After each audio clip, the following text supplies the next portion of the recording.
on aurait pu faire la région de rejet ou d'acceptation, mais on va calculer la statistique et puis ensuite on va définir la région qui va nous permettre de décider en fonction de la valeur observée pour Z, si on accepte ou si on rejette l'hypothèse alternative. Ok, donc nous on a vérifié ça et on est content, on dit bon très bien, tout ça, ça marche. Donc je mets ici oui, ils sont tous vérifiés et on va calculer la valeur de Z, calcul de Z observé. Alors là tu prends ta machine et puis tu mets tous ces trucs là. P1 chapeau, on avait trouvé je crois 0,144.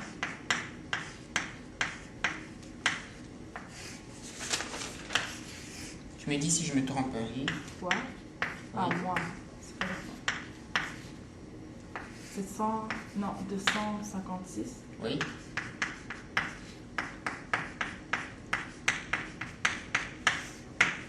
Est-ce que tu peux, pour m'assurer que tu fais très bien ce calcul, tu peux faire ça sur ça, plus ça sur ça, ensuite tu multiplies par ça. Ok. Et puis ensuite, maintenant tu multiplies par 0,8, 0,2. 0,0027. Maintenant tu prends la racine carrée. Attends, tu as écrit la... Tu peux écrire la valeur? Oui. 0,00. C'est 0,05, donc 52 à peu près. Ok. Maintenant tu fais ça moins ça. 0,142. Maintenant tu divises. Moins 2,773. 73. Ça c'est plus intéressant. Et voilà la valeur observée de Z. Maintenant,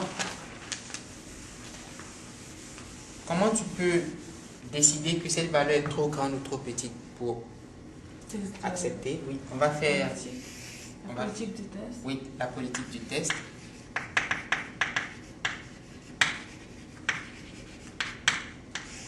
Puisqu'on a la loi normale, la statistique suit une loi normale centrée réduite, donc je dessine la courbe de la loi normale. Si je mets 0, on a un test unilatéral à gauche. Donc, je vais me placer ici. Dans la partie négative. Oui. Et je sais que... Est-ce que je vais diviser le seuil de 5% par 2? Est-ce que je vais diviser ça par 2? Non, mais non. On a unilatéralement. Voilà. Donc, je ne vais pas diviser par 2. Donc, moi, je veux Z 0,05. Mais en fait, il sera négatif parce qu'il est dans la partie négative. Alors, quel est le Z qui correspond à un pourcentage de 0,05 à gauche? Quelle est la valeur de Z 0,05? Le livre est avec toi. Oh, ok, d'accord. Moins 1,645. À force de trucs, les nombres restent à ma tête. Ah. Donc, voilà. Donc, on a deux régions, ici et puis. Donc, dans la partie assurée, on rejette H0. Dans la partie non assurée, ne pas rejeter H0. Donc, ici, la différence est significative.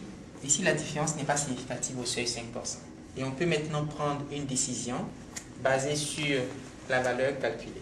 Nous, on a calculé une valeur de moins 2,73. C'est inférieur à voilà. de 0,05.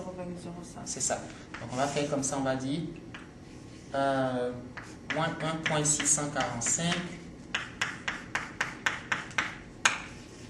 moins 2,73, il est quelque part ici. Donc, puisque la valeur observée se trouve dans la région de rejet, donc on rejette H0. Autrement dit, on peut conclure au seuil de 5% que le pourcentage chez les femmes qui ont reçu le truc bizarre, là, le truc de médicament, est inférieur au pourcentage des femmes qui ont reçu le placebo. Donc le médicament a un effet en fait. Et il va dans le sens de réduire quelque chose que je ne connais pas. La supplémentation avec la coenzyme C0Q10 réduit en effet le risque de développer l'éclampsie. Oui, il réduit. Tu sais pourquoi? Parce que si on rejette H0, ça veut dire que H1 est vraisemblable. Est-ce qu'on peut calculer la valeur P? Oui. Comment tu calculerais la valeur P ou la P-value ici? Ici, on a observé la valeur moins 2,73.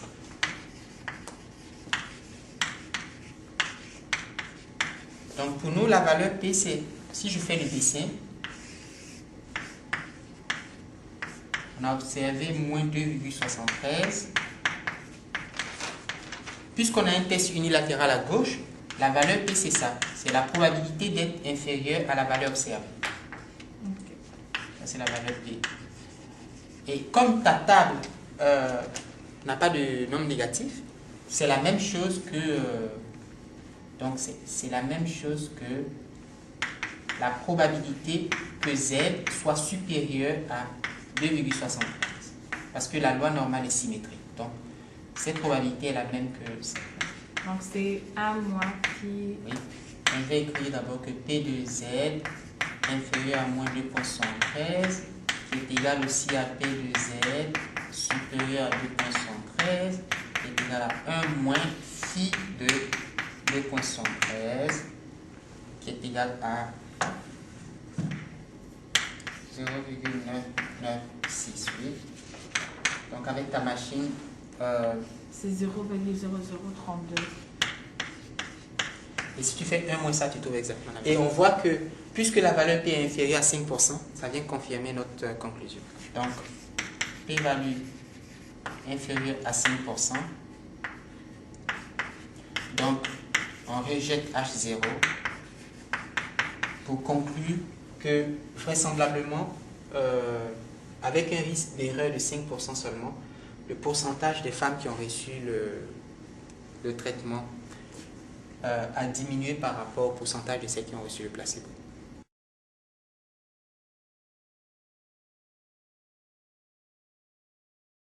Oui, parce qu'il avait demandé l'intervalle de confiance. So, on va faire l'intervalle L'intervalle de confiance. Oui, de la différence. Pour que tu vois, pourquoi est-ce que j'avais voulu contacter un chapeau. De confiance. Ok. Donc, l'intervalle de confiance de la différence entre les pourcentages P1 et P2. C'est-à-dire bilatéral. Ah non. Non, intervalle de confiance, c'est juste Ok. de trouver un intervalle. Donc ça, c'est la question B. Je pensais que tu as dit quand P est différent de P2. Mais toi, tu as dit un intervalle, c'est pas grave. La différence. Intervalle de confiance de la différence des pourcentages P1. La différence P1 moins P2. Alors,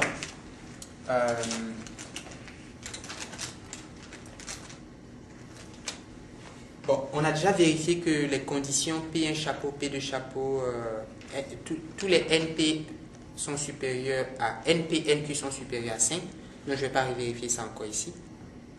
Encore? Non, je ne vais pas vérifier ça. Oui.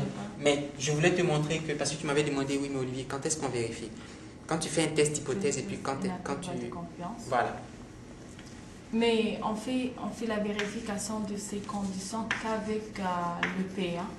Qu'avec l'estimation ponctuelle. Oui, c'est ça. Alors, avec les intervalles de confiance, il y en a qui prennent directement les pourcentages.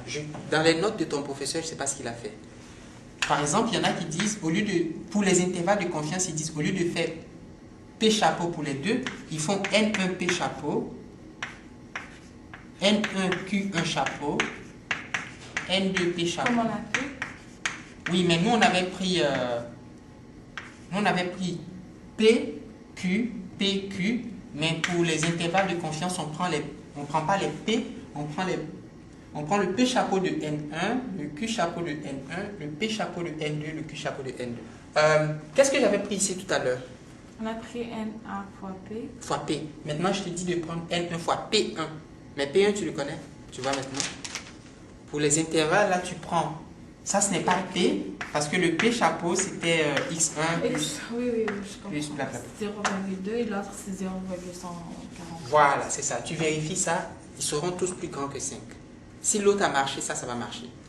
Maintenant, ici, on va dire, donc, si ça c'est vrai, on dit qu'on travaille avec de grands échantillons. C'est là pour vérifier qu'on a des grands échantillons? C'est tout. Parce que la loi normale ne s'applique que dans ces cas-là. Alors, à partir de là, la formule de l'intervalle de confiance, c'est très simple. C'est P1 chapeau moins P2 chapeau. L'estimation ponctuelle, plus ou moins la marge d'erreur. Mais la marge d'erreur se calcule en faisant Z alpha sur 2 multiplié par P1 chapeau, Q1 chapeau sur N1 plus P2 chapeau, Q2 chapeau sur N. Donc, ce E là, c'est la marge d'erreur. la marge d'erreur. Puis Z alpha sur 2, c'est le score. Bon, si on travaille à 95%, Z alpha sur 2, ça va faire Z 0,025. Fait 1,96. Et voilà maintenant, voilà la raison pour laquelle je voulais calculer les Q1 chapeau. Tu vois que non seulement ils interviennent dans la vérification des conditions pour utiliser la bonne formule, mais dans la formule du calcul de l'intervalle de confiance, ils sont là, Q1 chapeau et Q2 chapeau.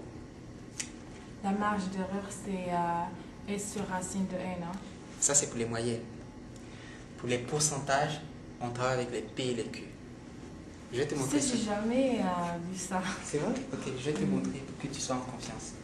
Est-ce que je peux voir la feuille de formule que ton professeur vous donner une feuille de formule? Oui, mais je l'ai pas imprimée. Dans ce cas, donne-moi juste ton cours, je vais te montrer tout de suite. Partout, tu vois sigma, c'est les moyennes. Cherche où il apparaît tes P là. Le P? Ça, c'est pourcentage. Et ça, c'est un pourcentage. Maintenant, cherche-moi où il apparaît du 2%. Mais si le professeur n'a pas abordé ces choses-là, c'est un peu comme la régression, il n'a pas abordé. Il n'a pas eu le temps de le faire. Donc, je voudrais te montrer, Assia, comment, avec un intervalle de confiance, on peut retrouver la même conclusion que le test d'hypothèse. Donc, si ça ne te gêne pas, est-ce que tu peux calculer rapidement la marge d'erreur? On va trouver l'intervalle de confiance. C'est 0,05. Et puis alpha sur 2, c'est 0,25.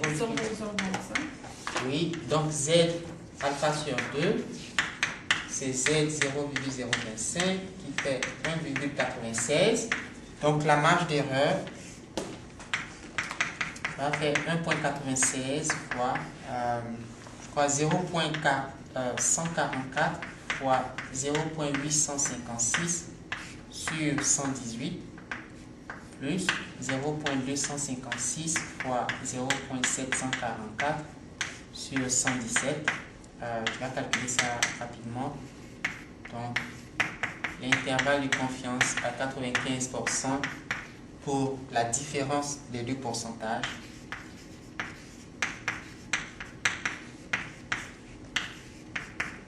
« 0,0010 » 0,010. Ok, so tu fais la racine carrée de la somme. Ça va faire, je crois, 0,0026.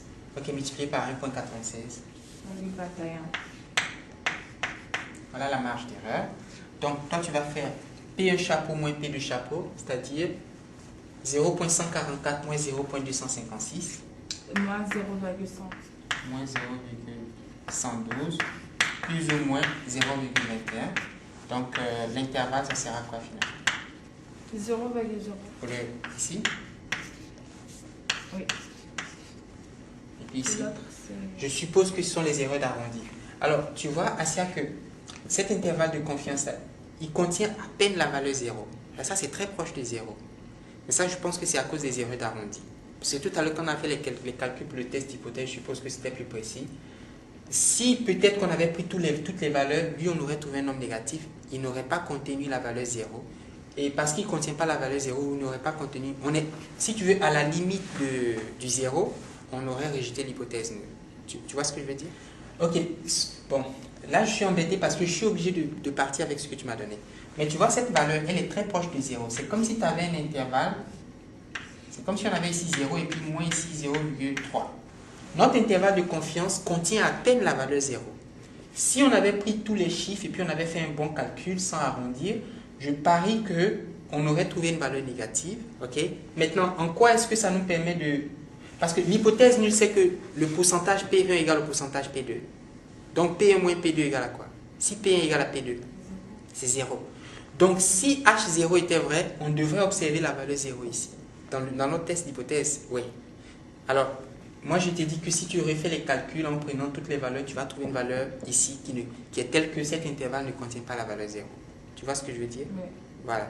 Donc, en général, quand le test... c'est moins quelque chose. Voilà, c'est ça.